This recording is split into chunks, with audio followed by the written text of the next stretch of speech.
श्रावण का पवित्र महीना केवल सावन में बरसात की झड़ी का ही नहीं बल्कि ये वो समय है जब प्रकृति भी हरी होकर हरी से तात्पर्य उस हरियाली से और हरी से तात्पर्य उस भगवान विष्णु से भी हर में समा जाना चाहती है, अतः शिवमय हो जाती है। शिव का ये पावन मास केवल जल से नहीं नियम निष्ठा और निस्वार्थ प्रेम से सरोबार होता है। और इसी मास में जन्मी है एक ऐसी कथा जो आपको सोचने पर मजबूर कर देगी, क्या सच में सिर्फ विधि विधान से ही भगवान प्रसन्न होते हैं। नमस्कार, आप देख रहे हैं ट्रेंडिंग न्यूज पर कल्याणी के साथ आस्था मंजरी। प्राचीन समय की बात है, एक चोर था, रोज चोरी करता और हर मध्य रात्रि के समय एक शिव मंदिर में आकर शिवलिंग पर चढ़कर ऊपर बनी एक तान में अपनी चोरी का सामान रख जाता। ना प्रणाम, ना पूजा, ना मंत्र, बस नियम।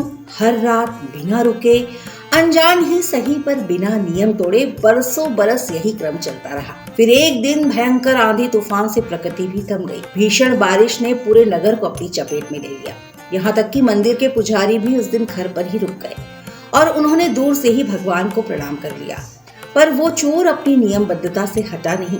वह भीगता हुआ, कांपता हुआ, श्रद्धा से नहीं, केवल अपने आदतवश मंदिर पहुंचा।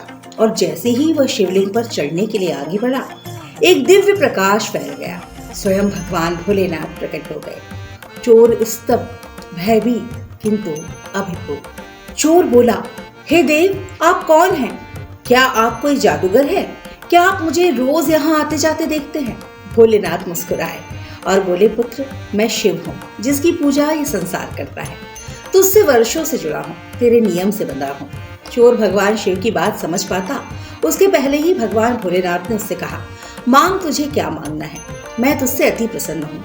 तब चोर ने बड़े ही भोलेपन से कहा, अगर आप कुछ भी दे सकते हो तो मुझे मेरा वो चढ़ने उतरने का साधन लौटा दो। उसका मतलब उस शिवलिंग से था जिसे वह अपने चढ़ने उतरने के लिए उपयोग में लाया करता था। और अब उस शिवलिंग के स्थान पर भोलेनाथ साक्षात उपस्थित थे। भगवान का प्रेम, उसका भोलापन देखकर और बढ़ गया। भोलेनाथ से रहा न गया। उन्होंने उस चोर को अपने हृदय से लगा लिया और कहा, तू अनजाने में ही सही मुझे पाकर भी मुझे ही मांग रहा है, जबकि ये संसार मेरी भक्ति या मुझसे प्रेम भौतिक सुख और कामनाओं की पूर्ति के लिए करता है। और तब तक तूफान और बारिश थम चुकी थी। मंगला आरती के लिए मंदिर के पुजारी भी मंदिर आ पहुंचे, जिन्होंने जब स्वयंभू शिव को साक्षात देखा तो आनंद से सराबोर हो गए। भोलेनाथ के चरणों में गिर पड़े और कहने लगे, भोलेनाथ, हे नाथों के नाथ, आपने मुझ दरिद्र की सेवा से प्रसन्न होकर साक्षात दर्शन देने की जो कृपा की है उसके लिए मेरे पास धन्यवाद के अतिरिक्त कुछ भी नहीं है।